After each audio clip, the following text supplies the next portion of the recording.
ரொம்ப நாளா விஷ் லிஸ்ட்ல போட்டு வச்சிருந்த ஒரு விஷயம் வந்து இன்னைக்கு பார்ஷியலா ஃபுல்ஃபில் ஆயிருக்கு. மார்னிங் வந்து சன்ரைஸ் பார்க்க மெரினா பீச் தான் போயிருந்தோம். ஒரு 5க்கு ரீச் ஆகிற மாதிரி தான் அங்க போயிருந்தோம். ஆனா உள்ள நடக்க நடக்க ஒரு 6 போல ஆயிடுச்சு டைம். அந்த டைம்ல கொஞ்சம் லேசா அந்த கிளவுட்ஸ் எல்லாம் மூவ் ஆகி சன் வர்ற மாதிரி இருந்துச்சு. யூஸ்வலா சன்ரைஸ் ஆகுற மாதிரி இன்னைக்கு இல்ல. மேபி வந்து கிளைமேட்டே கொஞ்சம் வந்து கிளவுடியா தான் இருந்துச்சு ஃபுல்லாவே.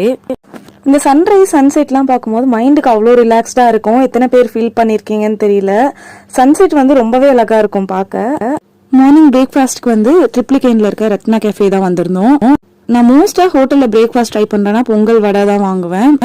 இவங்க கிட்ட கிடைக்கிற அந்த சாம்பார் இட்லிக்கு ஹைப் கொடுத்து நிறைய வீடியோ போட்டிருந்தாங்க. பட் நாங்கள் சாம்பார் இட்லி எதுவும் ஆர்டர் பண்ணல. ஒரே ஒரு பொடி தோசை மட்டும் எக்ஸ்ட்ரா ஆர்டர் பண்ணியாச்சு. எல்லாமே வந்து பிரைஸ் வைஸ் மற்ற ரெஸ்டாரண்டோட கம்பேர் பண்ணும்போது கொஞ்சம் அதிகமாக தான் இருந்துச்சு. டேஸ்ட் வைஸ் எல்லாமே ஓகே தான். பட் இந்த ஐட்டம்ஸ் எல்லாமே எங்களுக்கு வந்து அரௌண்ட் 390 கிட்ட பில் வந்துருச்சு. நீங்கள் இங்கே ஃபுட் ட்ரை பண்ணியிருந்தீங்கன்னா உங்களோட ஒப்பீனியனை வந்து கமெண்ட்ஸில் ஷேர் பண்ணுங்கள்.